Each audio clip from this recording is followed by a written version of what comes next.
掌握市政3分钟，台南进步向前冲。欢迎收看《市政3分钟》，我是林依婷。在上一集中，我们知道了新化老街因为利用了老屋立面专案计划，让整个新化老街将会变得更漂亮。那在这一集中呢，我们要更深入的了解什么是老屋立面，所以呢，我们要有请我们新化老街的老屋立面修缮计划的主持人林世清老师。老师好。老师，我想要请问一下，就是我们这一个老屋立面的这个计划，它主要会有什么样的一个，就是不同于其他的老屋修复过程的一些有什么不同的规则？好，我们这个老屋立面整修的计划的宗旨其实是想要凸显我们这个各区都有很多核心的大街，那些老大街呢都是很具有历史性特色、文化特色的老街，代表不同时代背景的这个建筑物。在时代的发展过程中，很多店家常常因为整修或者是安装了招牌，使得这些老屋的立面逐渐的被遮掩了，然后失去它的光彩。那甚至常也因为地震，然后那个台风的关系漏水，外面的阳台的装饰脱落、掉落，产生一些危险。这个工程呢，主要是希望透过几个重要的原则啦第一个就是招牌减量，招牌减量，所以是指说招牌就会变比较少吗？变得比较小，然后变得比较小，不要去遮掩我们建筑物的2楼的立面。可是你把招牌拆掉了、卸妆了，它是不是这个皮肤外观就像破损？对，所以说我们第一步就会把外观清洗，墙面的部分，对，旁边清洗完之后，你就发现很多墙面都是破碎的。这时候就要去补墙，然后修补它的裂痕，甚至要重新施作它的外表。好，然后如果发现它的结构有损伤了、有裂痕，搞不好就要请结构技师来鉴定，来补强它的结构。没有错。然后外观的照明就是夜间的照明，我们也透过灯光来凸显我们的建筑物，而不是只是在凸显那些招牌而已。更重要的是让我们的行人甚至是游客走在这个骑楼上、骑楼内更安全，然后更友善。那我们也是希望说呢，这个街区呢，可以因为一些的改善，它变得更漂亮，把老屋都凸显出来。那也希望有更多的店家就是参与，就是加入这个计划那我们今天非常谢谢林老师来跟我们聊聊什么是老屋立面，谢谢老师，谢谢。接下来请收看中嘉新闻。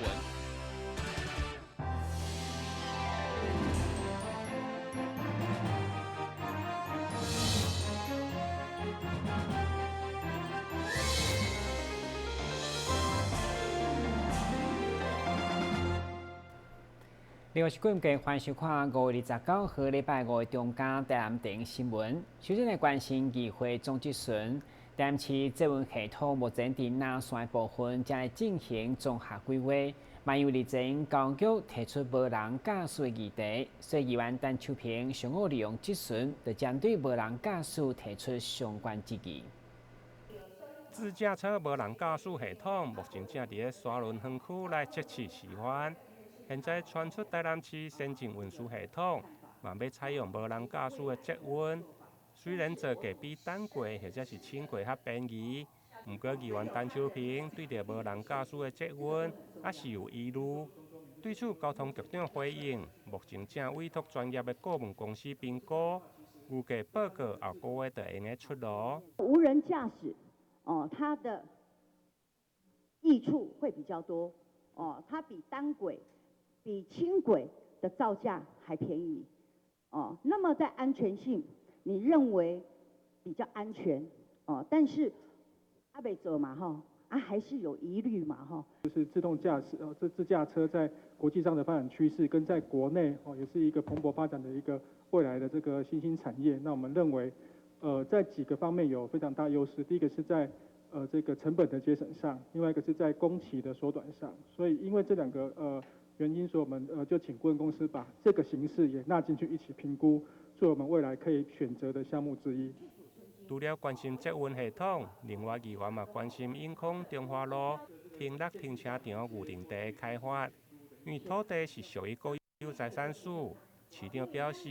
会来做综合的考量。这个预定地，它是位于在滨仔市整个人口密集商圈最大的，在永康市来讲，还有它在平时转运站，还有它在梦时代，它的旁边就是都在周边。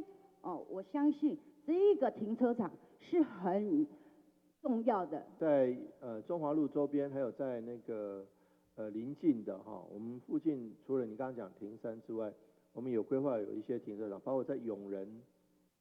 附近也有一个停车场。是。那我们会综合考量那边的停车需求。我们当然避免过去常常我说真的，在以前在县的时代或省政府的时代，我们也有时候盖的停车场是变成蚊子停车场，所以我们一定要审慎的考量。另外，因讲因为人口多，为了避免雨季积水的问题，平常时水沟的清理只靠一台清沟车。对此，环保局长嘛回应，每年会新编一台。另外，伫6月份以后，嘛会做区队的调整，预计嘛将成立沟渠大队。台南新闻林根、张硕伟采访报道。接续议员刘美山也关心台南新的观光景点和乐广场，因为这的历史甲暗受无同的风貌，成为民众休闲的好去处，嘛成功带动观光备受肯定。不过，议员认为美中不足的是，因为温差相大，除了建议市府增加排风对流，另外嘛希望增加一寡公共艺术，上好伫溪北买当增加类似的景点来拼观光。台南市和乐广场伫今年3月份正式开放以来，被推荐为世界7大基台公园，吸引未少的游客前往。就连溪北地区的议员刘美山嘛表示肯定。不过，就伊实地参访过后，和乐广场伫历史甲暗时有无同的呈现。除了建议珍惜公共艺术的创作，另外嘛为维护工人来请命，因为热天气温炎热。应该增设排风对流来降低温度。我有从路面到地下室原本的地下室去，我上下走了好几趟我去发现这个温度温差很大。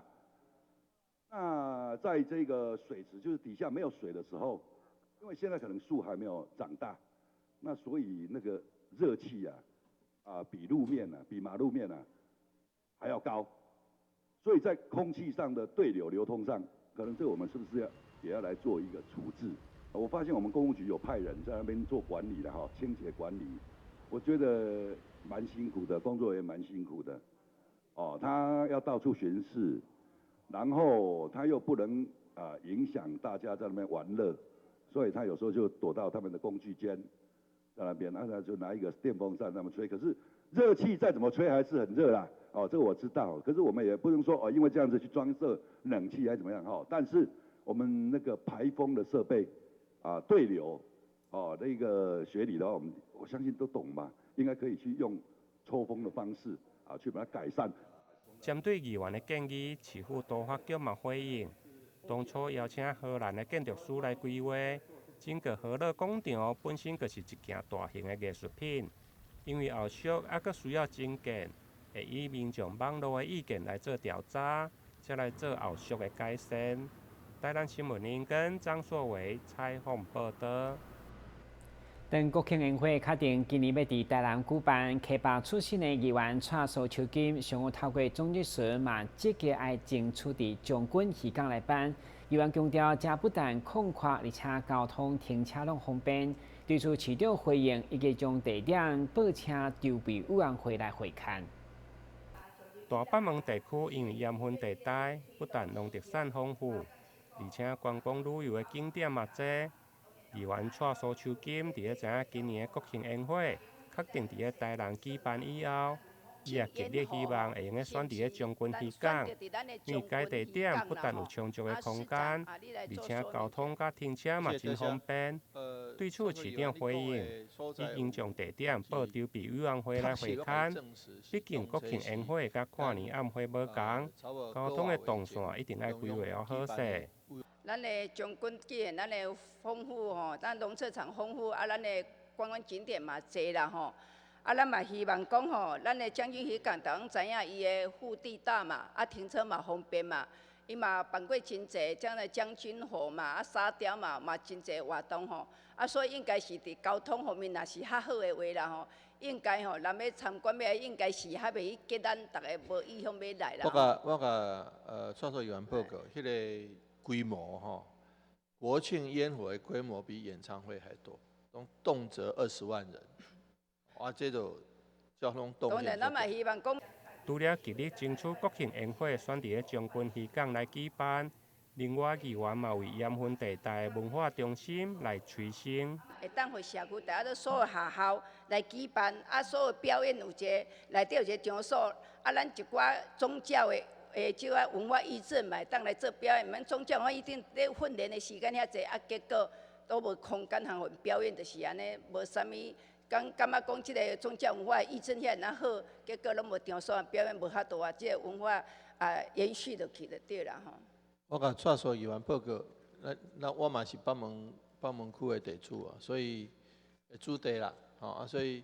我迄个对着迄个盐分地带文化中心，我嘛是足急的，希望讲会当紧有所在紧来做，啊，迄个做起来会当互。因为咱咸分地带本来就是文学最兴的所在，所以当好一个艺文的活动有一个空间。同款关心地方建设的，还佫有嘉义区的第2联合活动中心，因为徛伫个用地变更甲道路拓宽，市长表示会同时间来进行。至于规划设计费，议员嘛希望市府应该要赶紧编列。台南新闻林根张硕维采访报道。少子化造成偏远学校的招生更加困难，所以市府对99学年度开始推动教科册甲营养午餐全面补助。不过10档来，台南市100人以下学校对76间增加到113间，所以教育局经过慎重的考量，将对189学年度开始转型补助校务发展基金，同时无影响弱势学童的权利。因为少子化的影响，造成了侪偏乡的学校招生困难。比做100人以下的小校，市府伫99年开始推动100人以下的小校补助计划，补助了课本甲营养午餐的费用。但是10年来，100人小校对76间增加到113间。教育局经过评估甲收集意见以后，对109学年度开始转型计划，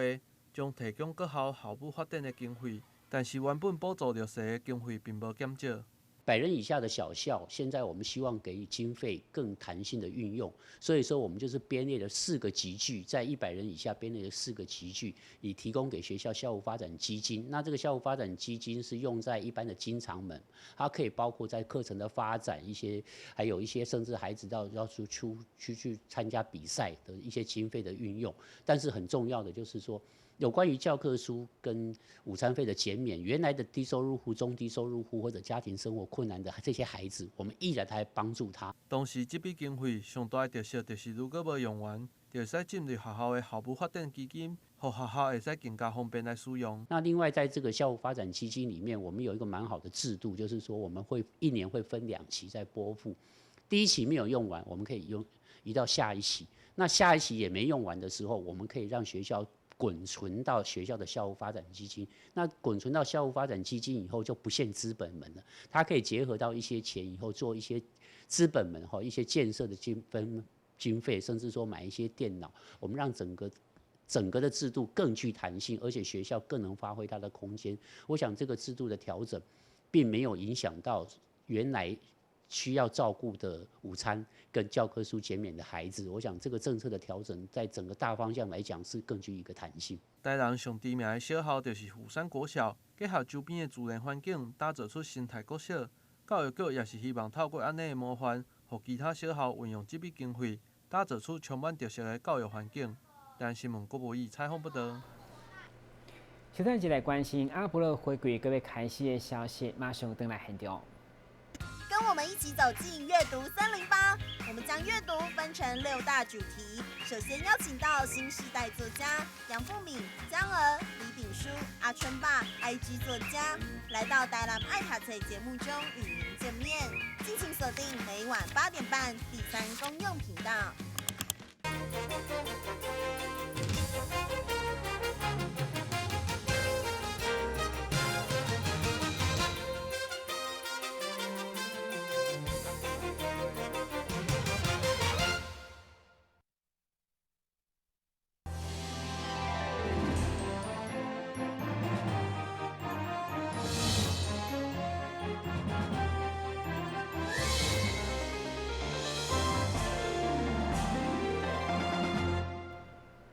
已经举办超过10档的虎头埤阿波罗花季，将伫5月30号展开。今年市府除了增加水域的休闲娱乐活动，嘛安排小农市集、甲音乐会等等。市长委托嘛来征邀请民众来台南亲近大自然。位伫新化的虎头埤风景区，过去有南洋八景之一的美誉，市府这几年拢会伫阿波罗花开的时阵举办阿波罗花季的活动。今年也特别增加了水域的活动，同时规划音乐会、甲小农市集等等。观光旅游局也特别举办宣传记者会，市长委托也特别出席，并抢先体验到东港的活动之一粉彩绘画，邀请市民朋友共同来体验虎头埤的自然环境。随着疫情慢慢过去，已经走入了后半期了。那当然，许多多亲近自然，多在自然走走逛逛，那是最好的事情。所以说，阿波罗花季事实上也是非常好的一个活动。那其实今年不是第一次办哦，只是今年第一次记者会移到室内办了。但是不管如何，大家还是多走出户外去走玩赏。那我们在虎头埤，我在台南很多地方都有种阿波罗树。阿波罗树是非常非常好的，它的一个花非常漂亮，所以很期待各位好朋友来台南，或者是台南的市民朋友们，大家能够到各地来热情的参加我们阿波罗季。我们也会举办各式各样的活动，让大家纯粹有饱览山光水色之外，也能够多走走逛逛、吃吃喝喝买买。我们可能会有一些安排一些活动，那希望说大家一起来。花季期间，虎头埤也推出太阳能船2个人同行，1个人免费的优惠，以及前150名买票就送文创小礼物等丰富的优惠，邀请市民朋友到虎头埤享受优美的阿波罗甲自然环境。台南新闻郭博义采访报道。鲟龙鱼的生长环境气温较低，而且水质爱清，所以台湾业者引进鲟龙鱼拢是饲伫山区。不过，伫台南安定的青龙李坤环却伫平地路边搭网式，用器材共生方式来饲。经过3档的试验，鲟龙鱼的存活率对无到6成，到现在已经达到8成。农村人力老化以及人口外流，一直是台湾农业目前所面对的议题。黄伟哲伫参选市长时，就意识到农村高龄化所带来的冲击甲影响。上任了后，就展开台南新农林计划，号召青年转来故乡投入农业工作。台南安定一位较早从事服装业的少年人李坤环，因为唔甘厝内底农地趴远，决定转来故乡从事农业。目前伊的温室就采用鱼菜共生的方式，一边种菜，一边饲鱼啊。而且伊饲的鱼种，佫是喜爱低温以及清气水质的鲟龙鱼，相当无简单。他们养的不是一般的鱼，是特别大家感觉起来特别难养的鲟龙鱼。鲟龙鱼是一个高经济价值的鱼，然后它所适合生长的是水温通常比较低的。然后今天能够在台湾热带的台南，能够这个养殖成功，而且存活率能够高达80%，这个真的是非常非常不容易的。那经过养了8个月之后，就能够像这么大了，那这样就可以上市了。所以基本上这个需要是第一个需要技术，毅力和恒心。嘉南平原高温气候，让鲟龙鱼养殖更加添挑战，但李坤环经过不断努力，终于克服困难，成功研究出养殖关键。因为它只要你夏天平平安安度过之后，它就不怕。那他们那个冬天平平安安度过就不怕？对，它到零下都可以活，所以它超级不怕冷。哦，对，所以我只要夏天把它顾好，冬天我就是自动喂食器装了，让它自动喂食就好，然后定期换水做调节就好。然后等它成熟就可以卖了，这是转机。台南不是比较热吗？台南夏天的高温的时间比较长，怎么克服？对啊，所以那时候我就想说是一大挑战，然后想说热，那人家不养，那我养养看，这侥幸被我成功了。所以意思他说他已经抓到诀窍，有 know how 在里面了。对，所以这个不懂得怎么养的人，千万不要轻易尝试，因为叔叔有练过，所以说不会养的人如果真的随便养的话，那这个成本可能会亏很多，所以还是来请教一下李先生会比较好。对对对。黄伟哲这次来参观，除了是要来看卖鲟龙鱼的成长状况，同时嘛想要听看卖青龙的声声，为因提供技术、资金，或者是土地取得等协助，用正面的态度，持续将台南打造成为青龙友善的城市。台南新闻张硕维采访报道。第50届全国技能比赛伫北中南各分区赛程日前圆满结束，劳动部分嘉南分署所派出的选手，从奖牌数摕下全国第一。其中建筑普遍的选手涂冠廷，去年对电机转学建筑，可能9个月摕下金牌，相当难能可贵。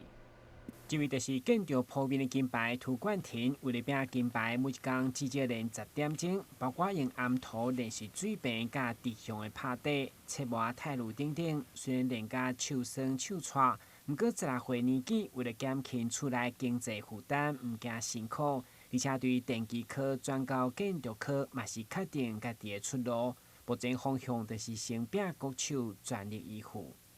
我觉得搭这个之类搭地，还有